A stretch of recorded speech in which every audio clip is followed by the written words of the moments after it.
so much for your time and willingness to jump on here and talk a little bit about who you are. So, we're going to get into all sorts of different things, but first, I would just like a little bit of like a broad understanding that you would like to offer about who you are and what you do and kind of what you like, just so I can base off the further details later. Sure. In my professional role, I am the president and CEO of a company called Crowell Global Advisors, and we are a public policy consulting firm. And we advise clients primarily around global health policy, but also technology, AI, digital policy issues, as well as international trade. So, pretty wide range of issues that are often on the front page these days. So it's a lot of fun. Outside the world, I'm a mom with three sons. Okay, it's really interesting. I think there's a lot for us to dive into. Before we do so, I just like to kind of get a little bit of background. So, how did you grow up? Where did you grow up? What was that environment like? Where that kind of ended up shaping what you do now? Sure. I grew up in Texas. I am a proud Texan. I was born in Louisiana, but raised primarily in Texas and have a lot of family that will always feel like home. But growing up, I loved to travel and I wanted to explore. And so I was pretty determined to go to school and live other places for a while. Would you say that your kind of willingness to explore and sounds like a growing independence was affected by your parents and their perspectives that they had on the world? Yeah, I think so. I mean, I just had wonderful parents. I'm the oldest of four, so with all of that bad that being the oldest child comes with. But they always encouraged me to do what I want. They never put limitations. They never said you need to look at this or that. Uh, it was really wide open. I think that's really interesting. I think a lot of people find, or I feel like a lot of kids my age find, that they don't have really a sense of knowledge of kind of other options to do like in the future besides like what their parents do. So would you say that you kind of had any any influence from what your parents did? Yeah, my dad was in the oil industry.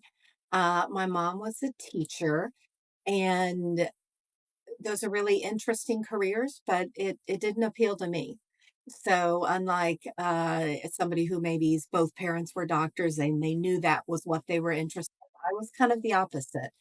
I wasn't sure what I wanted to do. I thought about medicine, but I also thought about politics. And early on, frankly, I was keeping my options open. I wasn't ready. I wasn't one of these kids coming out of high school that was ready to commit, to pre-med or pre-law. Um, I kind of gravitated toward the subjects I was interested in and realized, I'm really looking forward to the history class. Or gee, I'm doing great, and I can just turn out these papers like this. But calculus, eh, Yeah. didn't love it, and finally you start listening to yourself and I gravitated more toward liberal arts. So I feel like a lot of people kind of battle themselves with like multiple interests. I mean, for me, I'm definitely interested in biology and also interested in like astronomy. And I think many people find themselves not knowing exactly what they want to do and target one interest out of high school. So how would Yep. you say that you came to terms with that kind of going into like college, maybe like senior year ish of high school, where you kind of have to start thinking about what you want to do, where you want to apply, and what you want to get out of your education? How did you kind of start to like narrow things down through that like entry college process? I really think you've gotta trust yourself. If you really know what you wanna do, absolutely. Go find a place that'll just be that speed highway, in that direction. I was looking for, I guess I would say, a broader experience, and I ended up going to a school that provided it, and frankly, I kinda kept that perspective even as I narrowed, and was really focusing on policy issues by the time I graduated college. I did a joint degree with law school and a master's in international studies. I was very interested in foreign policy. I was thinking maybe I'd go be an ambassador someday. And but I felt like law in a way was a degree of security that I needed. That was probably not the smartest thinking, but I felt like I really wanted to do both. I wasn't ready to commit to law, but just going for that master's in international studies made me a little bit nervous. And I'm actually really glad I did both. I've spent most of my career with one foot in law and one foot in policy. And very often, when you look at policy leaders or people having a really big impact on policy, they have some kind of legal background. So keeping those options open, I think served me well, but also listening to those things that really get you jazzed up, that really get you excited, that make the whole not seem so much like homework. Those things matter. I think it's interesting how you're talking about how you were kind of able to merge two different interests of yours and kind of maintain that by almost combining into one. I think it's really interesting. I think a lot of policy work, really kind of uses a lot of like legislative power. And so I think kind of being able to like combine that is really interesting. So would you say that there was ever a point though that for law you were interested, you well maybe were going to pursue either corporate law or criminal law or so or other forms like civil law or anything like that that you would have kind of taken a completely different path for? Yeah, when I finished law school and I finished the master's, I was kind of at a crossroad, and I had an opportunity to go into the government and practice true international law, or to go to a private law firm where it was not quite as clear exactly what my portfolio would be, but it was a very good firm, and for sure I'd get good training. And I really sought a lot of advice. I always thought I would love to go into government. I would love to have an impact on public policy, but I wasn't sure that a government career was what I wanted. I liked the idea of maybe going back and forth and having experiences in the private sector, but also having experiences in government. And I got really good advice. Somebody sat me down and said, Geraldine, if you want to do both, he said, you're not going to like this because I was very attracted to, going for that prestigious international law position in government.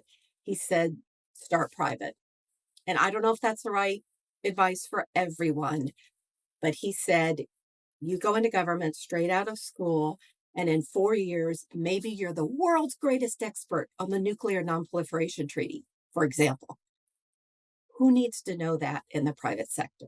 You've kind of painted yourself into you know, um, into a niche specialty. He said, start broad, get that training that you're going to get at a prestigious law firm, then go into government at a higher level. Again, might not be true for everyone. I have friends that have been fantastically successful going straight into the government right out of school. I have quite a few friends from law school that did that. But for me, it was the right advice. It kept more options open. I did end up going to government. I was a trade negotiator on intellectual property rights for about 4.5 years. I flew all over the world. I argued in the appellate body of the World Trade Organization, and I loved every minute of it. And I would have never gotten that experience 4 years out of law school otherwise. So would you say that kind of even if you, let's say going out of college, end up in an experience that you might not think was exactly where you were planning on being in the beginning of college, would you say that all the experiences that you go through add up towards kind of the experience and like the knowledge that you build towards maybe in the future, even if you're at where you were, their past experience that might not have been the best fit, or kind of something that you use to know exactly how to keep going, like kind of like the next foot ahead? Abs Almost every kind of big jump or big promotion that I got in my career has been because of a combination of experiences, because I could say, "Yes, I've done this. It's a prerequisite, but I've also got this experience. I've also got this experience." people at a certain part of their career start talking about having a portfolio career. They do maybe a little investing and they do this and they're on some boards. But I don't think that has to be something you just do at the end of your career. Thinking about that portfolio that makes you, uniquely suited for whatever you want to do.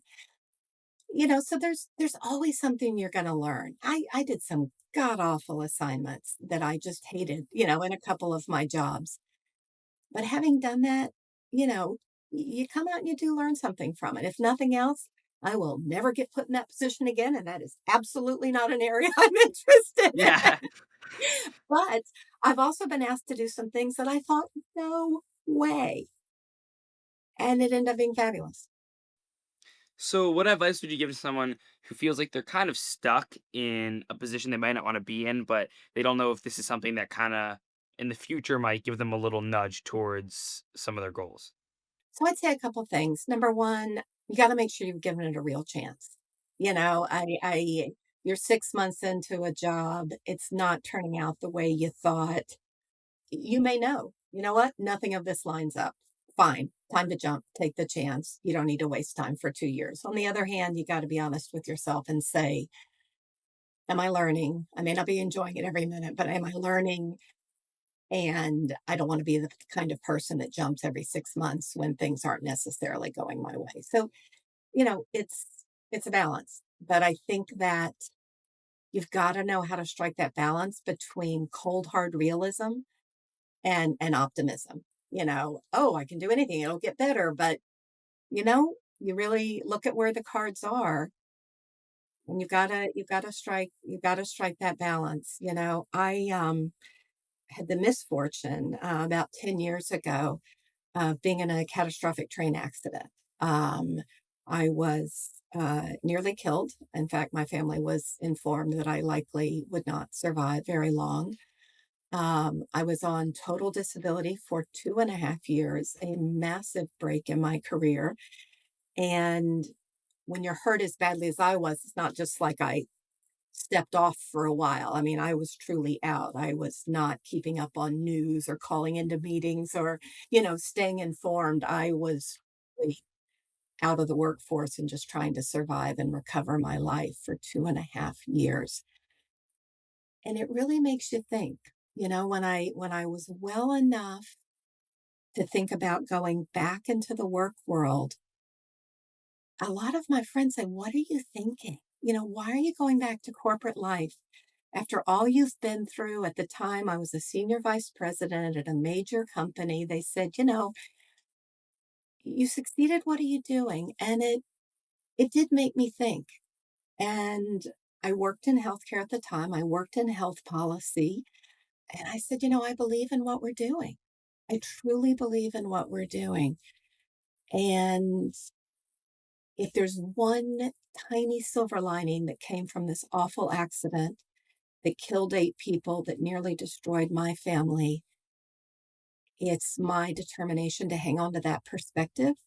Why are you doing this? And I think that applies. Maybe you're doing a job just for the experience for a little while. That's fine.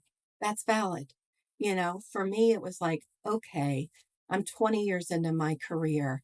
I am not going to do something I don't think is important or having an impact. Sometimes early in your career, you just got to do that for a while, right? You need a qualification or a stamp or something. But I vowed to myself, the second I go into work and I'm hating every day and I feel like I'm just here for a paycheck, I am going to quit that job. And that's the one thing the accident gave me is know why you're doing it. Know why you're doing it. I think it's obviously truly wonderful that you're able to progress so much in your physical, I'm guessing, as well as mental recovery. I think that's truly wonderful.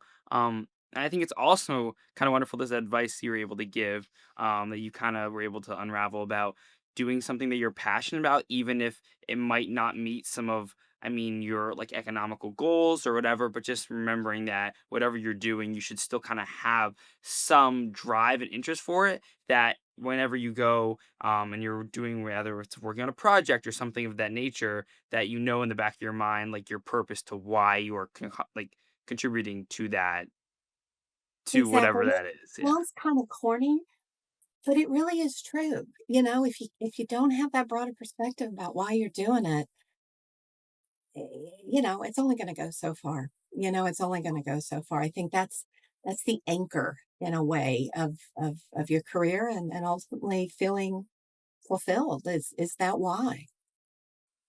totally.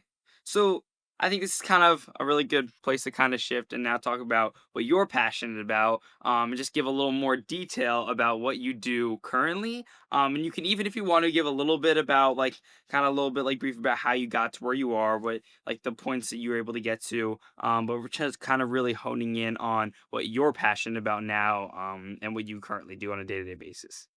So as I said, I've kind of had a foot in the law and a foot in policy most of my career. I graduated with a dual degree in both, started in a law firm, but then went into government, negotiating trade agreements, arguing cases in the World Trade Organization, supporting American companies and what we believed was fair trade. Segued that back to the law firm, to a trade association. I really Whenever I was sometimes just doing pure legal compliance or regulations, I missed that broader impact. And in a way, policy is change at scale. And early in my career, I thought about being a criminal attorney. I really was attracted to the notion of being in court and talking to juries and really advocating on my feet. But then it ultimately, you could have a huge impact on the life of one person, or I could go and try to impact policy change and hopefully have an impact at scale, an impact on the system. And that was really appealing to me. And so combining some of the litigation skills that I developed, some of my substantive knowledge around international trade systems and international financial systems, it worked really well. I ended up going into healthcare. Like I said, I had focused on intellectual property rights. And in the US, the industry that is heavily dependent and requires a lot of strong protection for IP to continue to innovate is the research pharmaceutical industry.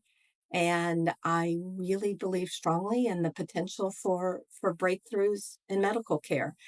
And certainly after my accident, I believe even more strongly in the importance of a really robust healthcare system that supports innovation. So I went through a time when I was head of global public policy and corporate responsibility at Merck. I also served as president of the Merck Foundation and had the just awesome experience of engaging with philanthropic partners and programs all around the world, Africa, India, South America. The company was very responsible and very generous, and it was a privilege to be able to engage, with so many programs that were doing so much good. But then I put my foot back on the law side. I was asked to take over corporate governance for the company, and I served as secretary.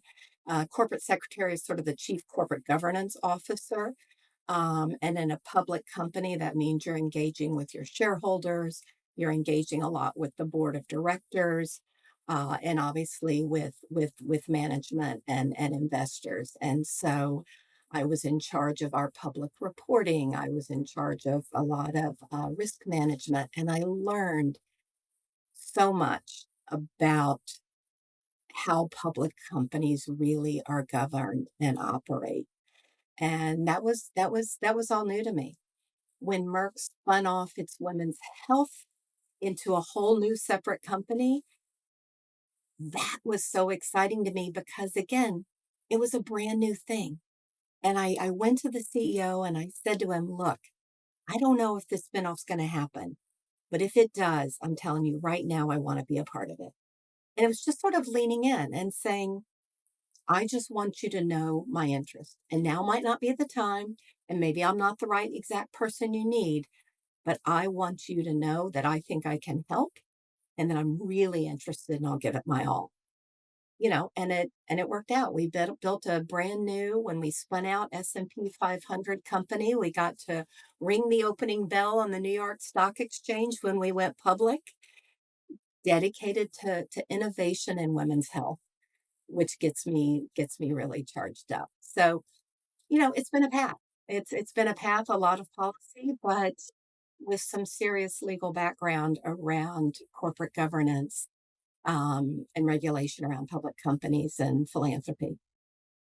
So I was going to ask my next question about kind of how before the spinoff happened, how that company Merck has kind of influenced how you view policy, law, and healthcare, specifically pharmaceutical healthcare, but just healthcare in general. But now, kind of my question is more interested and targeted towards what this spinoff did. So, how would you say kind of this spinoff in your work now, which you seem so passionate about, has affected how you view policy and healthcare in general? Well, I guess I'll separate that from the specific corporate context of one company or another company. I really love the sense that we were building something new.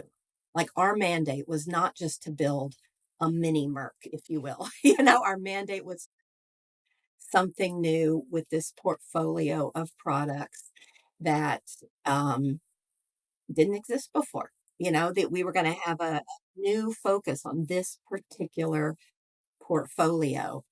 And so for almost 2 full years pre-spin, I was exclusively devoted, to this special project of building this new company, and then for a couple years post-spin when we were public. And it was so exciting to think, okay, if you could build a board of directors, if you could build a corporate culture from scratch, how would you do it? And that was the fun thing was to really think about how to create and do something different, obviously within certain financial constraints and legal constraints and all that. Um, but that's what was so energizing about it. And when I got the opportunity to go into my current role and take over as CEO of this consulting firm, that's what kind of drove me, is the opportunity to work on really important issues with our clients and to build something, to really create something by doing impactful work. So it's a lot of fun. So I'm kind of wondering if there's been anything that, because we've talked a lot about your experiences that you've had up to get up to where you are now. And so I'm just kind of wondering if there's been anything that you've done that you might think back on where you say maybe I do that a little differently, not necessarily in a bad way, but just be a little differently. You clearly seem very, very happy with what you do now, which I think is great. But if there's anything that in the past that you might say that you might have just done a little differently, just to kind of wonder where you would be now or how that would affect you at that time. I don't have a big career regret. Like if I'd only, if I'd only done, if I'd only, um, there were several times in my career when I kind of took a step into the unknown. And, I remember when I took a job and it required us to move our 3 young children. It required my husband to leave his job and look for work in a whole different part of the country. And we said, if it doesn't work, we'll go back. And it doesn't mean you can always go back to your Yeah, previous job. yeah. It's having a certain amount of confidence in yourself that there's very little in your career that's going to be disastrous or undoable. Take the shot. Take the shot. I had been in government. I'd been at a law firm. I'd been at a trade association. I'd never been in house at a big giant company. And we said, we'll see how it goes. And it worked out fantastic, but we didn't know that. And I think, it's great that today folks take for granted that they're going to be in lots of different jobs. And I think that's so healthy, because it's exciting. It keeps it fresh. And even if you stay at the same company your whole career, there's no way you're staying in the same job, right? I mean, that just, Yeah, that uh, was, yeah. at least most people wouldn't, and most people wouldn't want to. So I think embracing the potential for change and being willing to make that leap and have confidence in yourself that if it doesn't work out, you'll still be all right. So I think that's all super interesting. So now I just have kind of a question for you just to reflect back on what you do and how you got here. So would you say kind of you have any advice to someone who wants to pursue something similar to what you've done, either with policy work or either something in healthcare? What is your advice you give to people who are interested in this? And if you face any challenges, kind of what would you tell people that you would do a little bit kind of differently so that you have, like, a better way to progress throughout their careers, or they have a better way to progress throughout their careers. When we think about politics and public policy, there's so much negativity and cynicism, and I get it. And regardless of, your politics, so many people just say, "Ugh, I don't want part of it. I don't want to read about it. I don't like any of these guys." Or people, are hyper on one side or the other. But, to me, we got to keep getting up. And again, this is not partisan, but this country needs really thoughtful policymakers. And if you can see the intersection of what's good policy, what truly helps a lot of folks, what's reasonable politics, right? Because if you can't get it done, who cares? You can write all the academic Yeah, white there's no papers. impact. Yeah.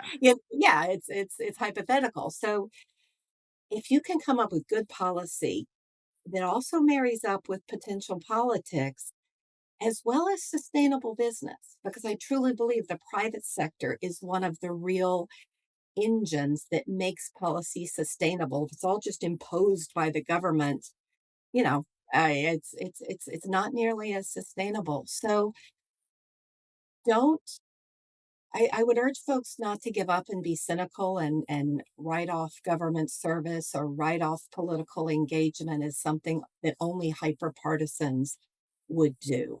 There's always going to be a need for really in the private sector too. I mean, I had one. There are jobs in the private sector dedicated to thoughtful engagement on policy. And then I would also say more specifically with respect to healthcare, there's so many issues in the US healthcare system, and it's easy to say, "Oh my gosh, it's so broken." It's just too hard. And we can't do that. It's too important. It's quite literally life and death. And people that have a passion for healthcare, all three of my siblings are all doctors, so none of them followed me. Yeah. And, and it's very interesting depending on what part of the medical system they work in. Some of them have reinforcing perspectives that I do. Some of them have very different ones, but that's okay. And again, we really need thoughtful folks engaging in healthcare to help us deliver, better access, better quality for more Americans. I think it's super interesting, hearing about what you've done so far, in your career. It's super incredible the way you kind of merge so many different of your interests, and then also kind of dominating fields that in the past have been dominated by other people. And so it's just super interesting that you're kind of like creating your own path. I think that's something that kind of I'm really interested in doing too in the future and kind of making a mark for myself. And that has been done by generations of people. So now this is kind of a question more that I'm thinking about now, which is you said earlier that you got advice to start off in the private sector. And I think it's really interesting. And then also talking later about how you made a huge jump, moving to a new job with your family. And I think that kind of goes along with the risks that also come with entrepreneurship and all sorts of things where you might not know about like stability. So, what would be your advice to someone who is interested in taking that risk but just doesn't know if they're going to end up exactly where they had planned? I think that's the wonderful thing about our country. In some other places, there's a little more stigma, if you will, about taking a risk as an entrepreneur if it doesn't work out. And it's not just a career risk. I mean, a lot of folks are not in a financial position to take that risk. But if you are and if you can, or if you can arrange things to mitigate the potential, financial downside, there's just no better time to do it than early in your career. I would say just absolutely go for it. But it doesn't have to be just an early career thing. It can be a mid-career thing, and then a lot of people think about their second or third act at the end of their career. So, my husband's an entrepreneur. My oldest son has started a couple of businesses, and is very much in a venture capital startup world. Um, and I'm just a huge advocate for giving it a shot. And I think very few serious executives, even if it doesn't work out, would think less of somebody for having that experience. In a way, an entrepreneur has to be everything, right? You're the Oh, for CFO, sure. chief marketing officer, and the head of HR and the head of IT, right? Oh, yeah, for sure. There's just so much you're doing. Whether the business takes off financially or not, you've got this incredible range of experience that a lot of people don't have. And so I just think there's 1,000 ways that that goes well, even if the specific venture you started doesn't necessarily take off the way you think.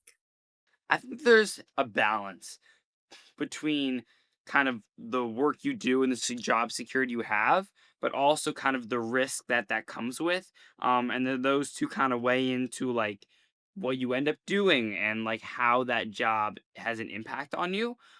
So would you say that just like kind of, even if it's a leadership, even if you didn't necessarily have to do all of like the hard digging to found whatever company, but if you have a leadership position, would you say that that is something that if you're giving advice to people who also want to have a leadership in the company, would you say that that has that perfect balance of like risk and the pressure of kind of managing so many different people in so many different sectors, but that kind of like security of knowing you have a group and a community of people who are also super interested in whatever organization, business, or project that is?